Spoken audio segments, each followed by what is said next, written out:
crayfish! Gusto nyo bang malaman kung ano ang tinatawag na commercial pellets? At ano at paano ito nakakatulong sa ating mga alagang crayfish? Alamin natin. Commercial pellets ay ginagawang pagkain para sa mga isda, hipon, crayfish at iba pang hayop sa aquaculture. Ito ay formulated gamit ang tamang nutrisyon upang matulungan ang mga hayop sa mas mabilis na paglaki, tamang pagmolting at malusog na pangangatawan. Ang uri ng commercial pellet na para sa ating crayfish ay ang sinking pellets dahil ito ay lumulubog agad sa tubig at madali sa ating mga alagang crayfish na makonsume ito.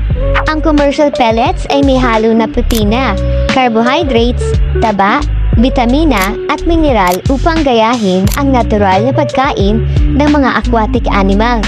Ano nga ba ang karaniwang sangkap ng commercial pellets? Itong sangkap na pinaghalong protina tulad ng fish meal, soybean meal, blood meal, o insect meal para sa mabilis na paglaki. Dito, meron din itong calcium at iba pang mineral na mahalaga para sa matibay na shell at tamang molting. Bibigay din ito ng carbohydrates at fiber na tumutulong sa digestion at nagbibigay ng energy. Meron din itong mahalagang fats tulad ng omega-3 at omega-6. Ito ay pampatibay ng immune system.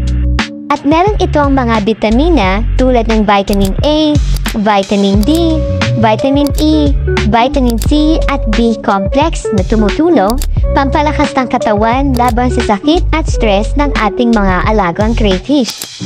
So guys, ngayong alam na natin ang mga benepisyong binibigay ng commercial pellets, sapat na nga ba ito para ipakain sa ating mga alagang crayfish?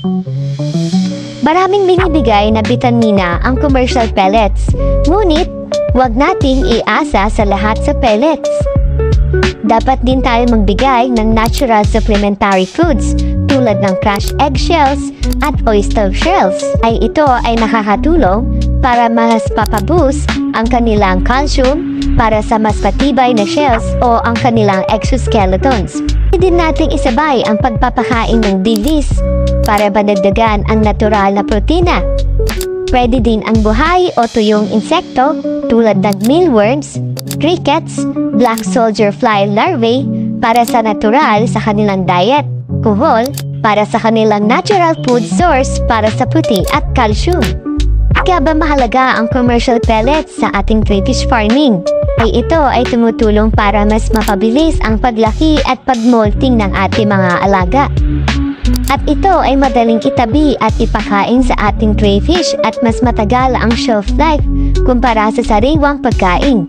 Tips lang mga ka-crayfish, piliin ang tamang pellet based sa laki at edad ng ating alagang crayfish.